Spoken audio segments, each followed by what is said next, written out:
Hello everybody, Angry Ice Cube here, and we are going to the Halls of the Fallen. Why are we going to the Halls of the Fallen? Because, well, that's the next one on the list. Bright blessings. So, drop point right there. I'm going to be jumping off early because, as I recall, this takes you all the way down to the firm root moot and then turns around. I hate that. Grr. But it's okay. Jump off past the waterfall and then we'll just hang a left.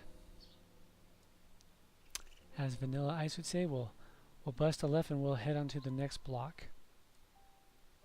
And much like his block, our block will be dead because I just kind of cleared it and it's not ready to be reset yet. But I can still run it through real fast. Talk about the mobs and all that. It's been a while since I, well, not that long. Apart from the run I just did, it's been a while since I've actually done this zone, but I do remember most of it. There's a few details I was a little hazy on, but like for example what the key mob was. And there were a few details that I just didn't know. I looked them up earlier because I was curious. It's like there was a special thing about one of the bosses. I was like, huh, I never really figured out what triggered that. One of the bosses always has a tendency to kill us even when we kill him. So I looked it up and I was like, oh, it turns out what triggers it is there are these ads. If they die before the boss is dead, they detonate. Kaboom! And if I remember correctly, it's focus damage, which, as you know, you can't resist. And it's an AoE, a big AoE. Okay, here we go.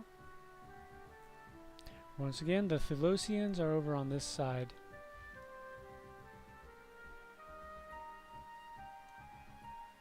And the Akashians are right here, as you can see.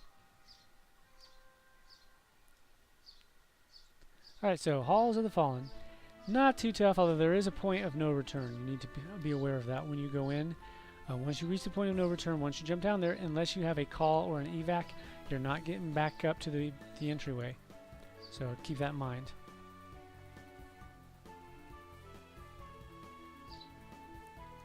Once again, I ran the wrong way. No, I didn't. No, I anticipated running the wrong way, and so I convinced myself that I ran the wrong way. That's actually kind of funny. It was a self-fulfilling prophecy. I set myself up for failure, and then I failed hard. Because when I do stuff, I do it hard. You may have noticed that my voice is a little stronger today because I had a hunch last night. I said, you know what? I think part of my problem is that I have been extremely dehydrated. Which, you know, I was like, obviously drinking water is not doing it. So I went down to Walmart and I bought a Gatorade and I chugged it. Sure enough, a couple hours after I chugged it, I started feeling much better. Although, not without its price tag, which was $1. But the real price tag was after I chugged it. The very first thing that happened is, you know, because you notice you know I had a lot of mucus up in my throat where my sinuses start, and it was interfering with my ability to breathe because the mucus was just hardening up there, and it was really hard to breathe around it. Well, that stuff almost immediately started to moisturize and start.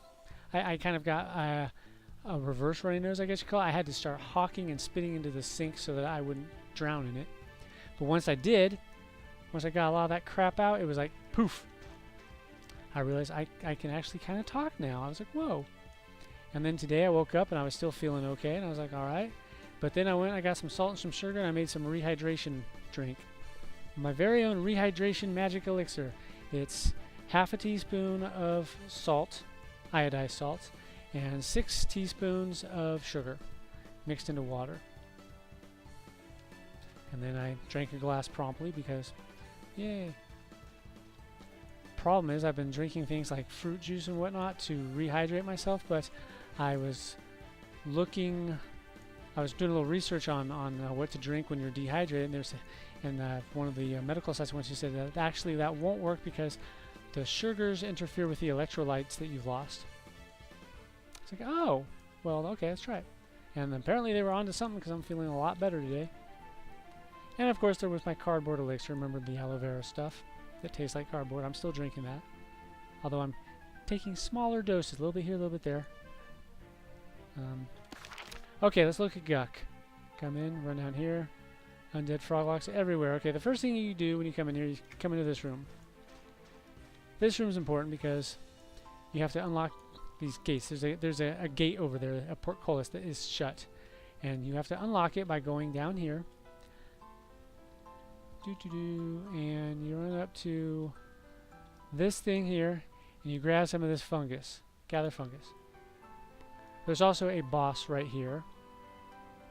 A giant mushroom man. I don't know if you have to kill him first to be able to grab this. Oh! This is the starter for a heritage quest for the I can't remember what they're called. They're gloves that you wear in your hands and they make your hands glow. They're kind of cool. The Dark Gauntlet HQ, I think it's called the Dark Gauntlets. You need that to do the to do your epic quest on the expansion class, the Epic 2.0 on the expansion pack. So, yeah, this is where it starts right here. There's an emblem that you get. Where is it? There it is. Mysterious mark or mysterious symbol. Examine that. It's a level 82 quest. And it's a very long, drawn-out quest. There's a lot of parts to it. It's kind of a pain in the ass. But, yeah, it starts here in Halls of the Fallen. They will be sending you back here, by the way, as part of that quest. Okay, once you get that fungus, you go in here. And you pour it on this thing. Generally, you can't see this thing because there's one of those. There's a dark green cloud around it. But it's here.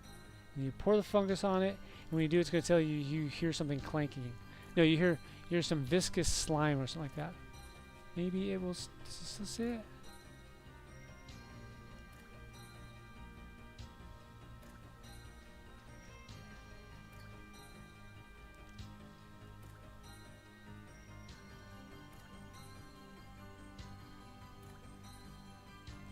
Oh, see it. Does it say it over here maybe?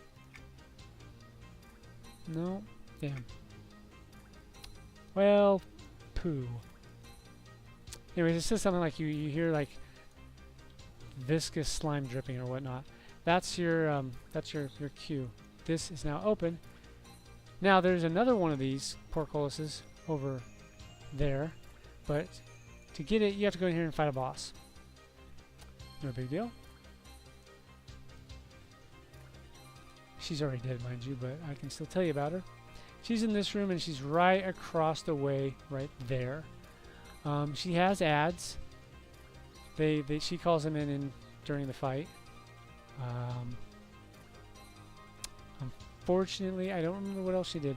We used to run into problems fighting her back when this was still within like 2 expansions ago, so fairly current.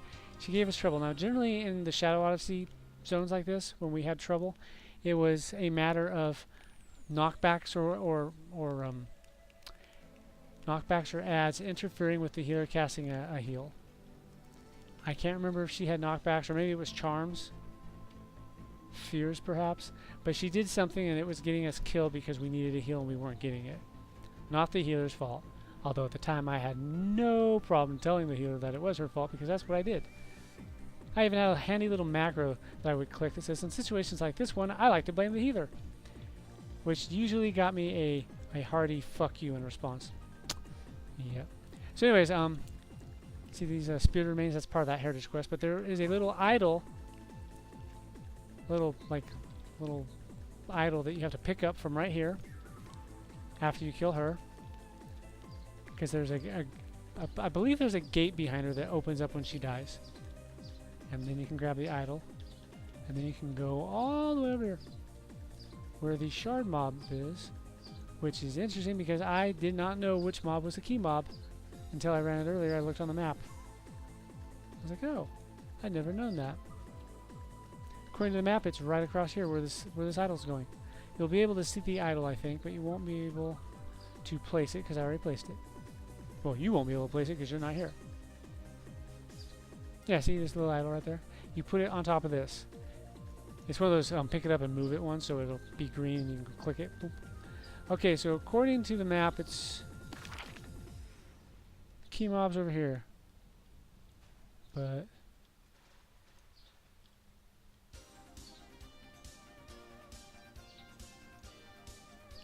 unfortunately the map doesn't say which one it is. It just has a location that says key mob. It could, I don't think it's this one because they're linked. Oh, there probably won't be a key mob because I'm too high. I forgot to chrono. See, I kind of already fucked this video up because the first time I did it, I forgot to chrono. And I was already here when I realized that I forgot to chrono. I was like, ah, screw it. Because that was the second time in a row I've done it. And then this time I was like, I'll just go back and do the zone again, except I can't reset it yet. Oh, well. I'll just run it anyways. We'll just pretend that I'm fighting these mobs. Here. I fought the mobs. There you go. Okay, so when you set that idle down, another gate will open up. Portcullis thing. It's over here. And it'll allow... Stop hitting me! And you will be able to go down here. Now you're going to run into the Undead army. You go down through here. Now there's a boss. And while the boss is up, there's an endless, infinite swarm of Undead coming up through here. But they're gone now because I killed her. The thing is, it's a bunch of undead frogs. And they come in a huge group at a time. It's like just mass production. Big clump of it. Like, boom. Spew. And then when they go, or if you kill them, they'll just respawn and they keep coming out of this pool. This is the boss I mentioned. You can't kill the ads before the boss is dead. Kill the boss. The boss is right here, but she's not here anymore. And the ones that you can't kill are up here. I think they're called unstable vetted ghouls or something like that. She'll be right here. Remember, kill her first. Kill her before you kill them. Because if you kill them before you kill her, they detonate. And there's several of them, so you can have that happen several times. We died so many times without knowing what the hell was killing us. And it was that. Because one of our party members was AoEing like a motherfucker. And well, guess what? Yeah. We were wiping so fast. I mean, it was pretty hefty damage. And even without doing that AoE, she was hitting me hard earlier. She hit me for like 500k. Now I've got over 1 million, so that's no big deal. But still, that's about a third of my health. And I was like, ooh. I was like, wow, that was a pretty big hit. Then before you can go on, this door is closed. Now you have to open it. In order to open it, push, push, push, push, push, push, push, push, push. See, it's 1, 2, 3. Simple. And then this will open. And the shard mob is in, or shard mob, the shard chest is in here. But I don't have the key, so oh well. Now when you go down here, we're getting close to the point of no return. There's another boss. Ooh, symbol of honor, yay! Go down here. Now, I mentioned, I looked some stuff up. This is one of the things I looked up because there was an item that you could get down here that apparently, while you're fighting the boss, he's way up on top, he's a Dracota, he'll emote. And when he emotes, there's an item that you can get from down here somewhere. I think it was like a golden orb or whatnot. From this treasure chest, maybe?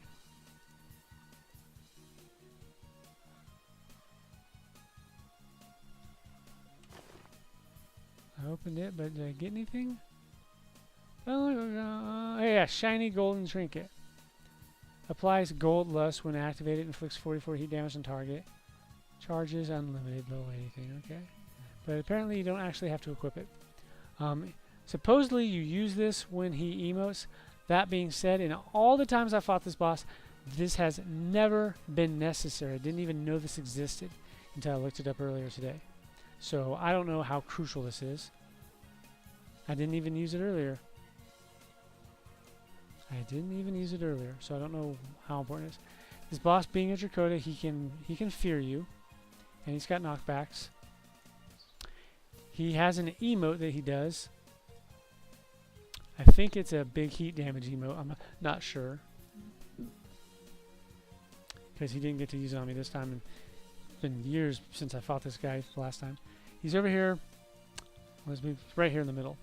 Big Dracota. Yay. Here, while we're here, we'll take a look at these pretty gems. And I'll tell you a funny little story about Skyrim. Something I love to do in Skyrim. I like these gems. Because I've always liked gems. Gems are pretty. If you ever get the chance, look up tanzanite. That is a fucking sexy mineral. That's all I'm saying.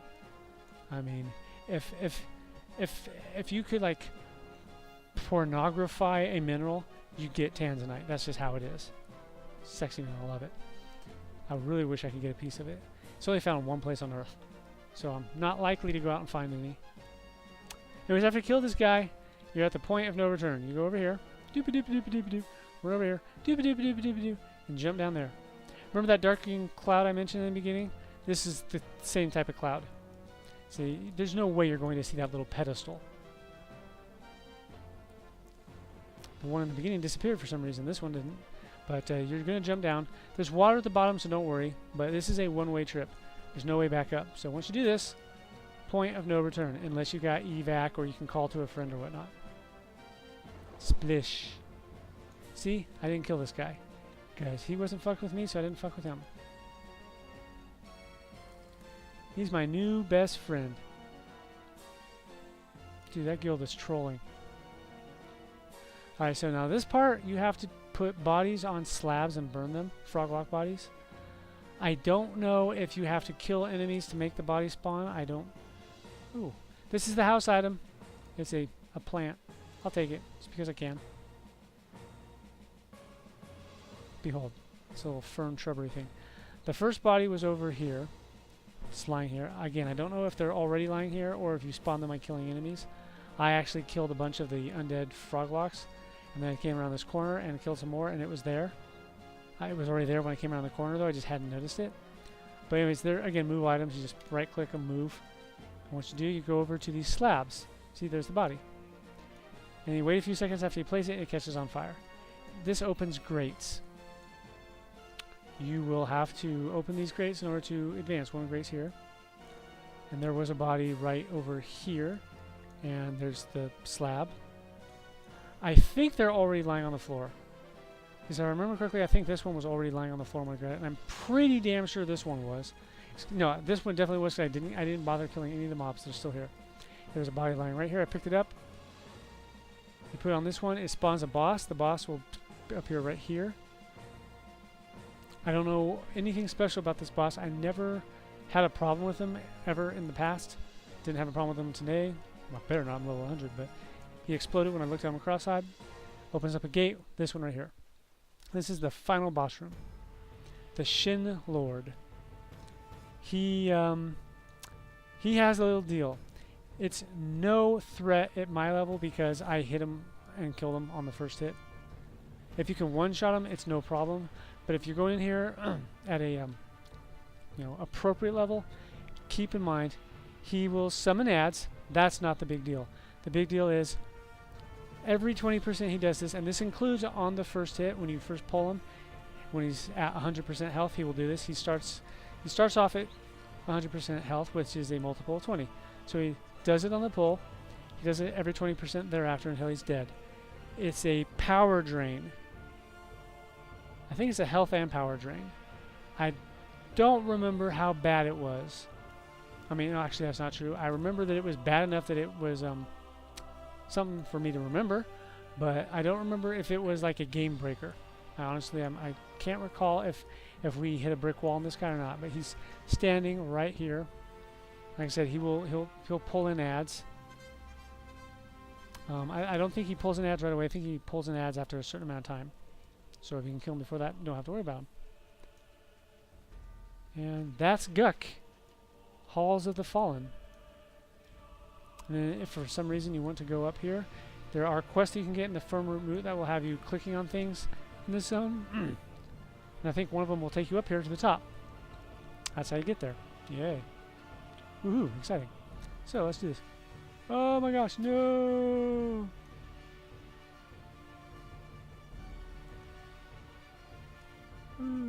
Splash. And then we can just evac out. Boosh. So, Halls of the Fallen in a nutshell. Sorry that all the bosses were dead, but you really wouldn't have seen much anyways because they would have been gray.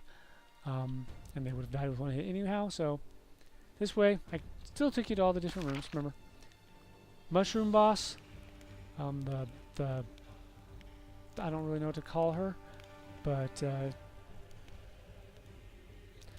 What's her name? I think it's like Redeep with a Prideful or something like that.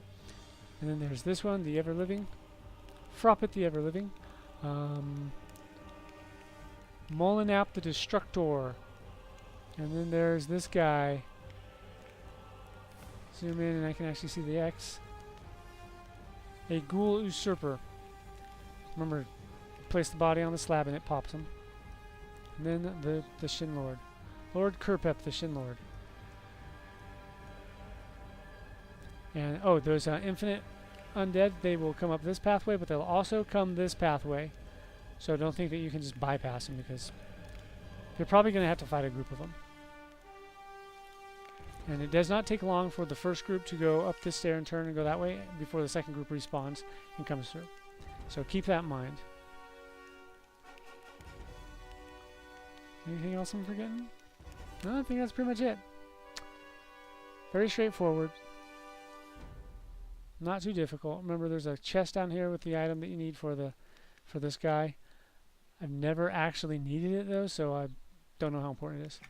Pick it up if you want. I mean, what do you got to lose? A couple of seconds of your time. But thanks for watching, and I'll catch you next time. Word of warning, next time we may or may not be going to the Outer Stronghold, which is the hard version. I don't like the Outer Stronghold, but I am biased from my times going through when it was still fairly current. Like I said, within about 2 expansion packs of present day. So yeah, it was a lot more difficult. It's probably not nearly as difficult now, but I didn't like the zone. I hated that zone. So I'm reluctant to go back, but if you guys want me to, I will.